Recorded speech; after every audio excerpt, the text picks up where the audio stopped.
Mr. Bob Baer, thank you very much for joining us. Thanks for having me.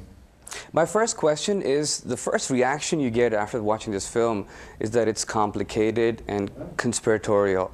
What would you comment on that?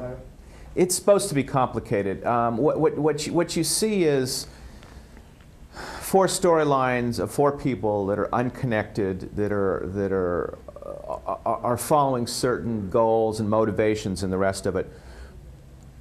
And they don't know what's going on, and the audience shouldn't either, really, because what you're trying to portray is a very complicated, desperate situation.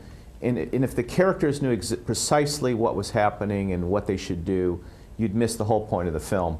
And I think by making this a convoluted movie, and it is convoluted, that you're showing people on the screen what's the matter with the system. Okay, why Bob Baer's story? Why not anybody else? Why your book and why you? Well, I think they picked it because of my intersection between espionage, oil companies, terrorism, European and American involvement in the Middle East. And they sort of picked up this story and they said, why is it this one guy, a CIA officer, who quit the CIA as a GS-15, which is a low rank, spent his life in the Middle East. Why is he running up against all these people in the oil industry, and what does he really have to say about it? So a lot you see in the movie is through my perspective, right or wrong, or my perception of the way things run, and they just like that personal point of view. This is Steven Spielberg. Okay. I mean, Steven Soderbergh. Yeah. The storylines revolve around Pakistan, Saudi Arabia, and Iran. What do you think is Pakistan's role in this film? I think it's Pakistan's role is incidental. You have a young kid who's basically been cut loose. He's living in the Gulf with his father. He loses his job because of a Chinese company which takes over an American oil company, and they're cutting back people to make it more economical, the field and the industry. And it's how he becomes a victim of the system, call it terrorism, national liberation, whatever you want. And it really doesn't have little to do with Pakistan. He just happens to be a Pakistani who's been dispossessed.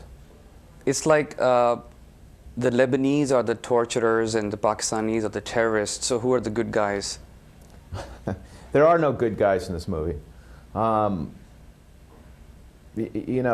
suppose the one good guy is an Arab prince who's trying to reform his country. He's trying to bring in more revenues from fossil fuels, from gas and oil. He's trying to do the right thing, and he gets caught up. I think if there's one hero in this movie, it's the Arab prince. Mr. Bob, do you think the viewers might be misled that Pakistan being shown as a terrorist in this movie? Do you think this might mislead the viewers to think negative of Pakistan and Pakistanis? Well, actually, no. I mean, you could have easily put in that character. You could have put an American who it converted as was sympathetic to Muslim causes. This whole phenomenon of suicide bombings or martyrdom bombings it can occur anywhere. It can occur in Britain, it can occur in the United States, it can occur to Americans.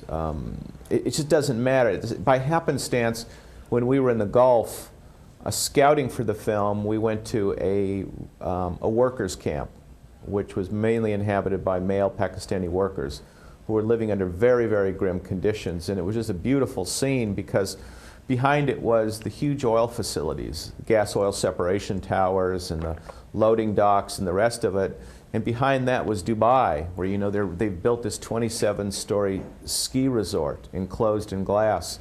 And it's just this huge contrast between poor Pakistani workers and this enormous wealth in Dubai, and how the oil money was being separated, and that in a sense the Pakistanis that we saw were victims of this system, and that's what suggested their role. And it was never meant to be that Pakistanis were suicide bombers, any particular, picking them out.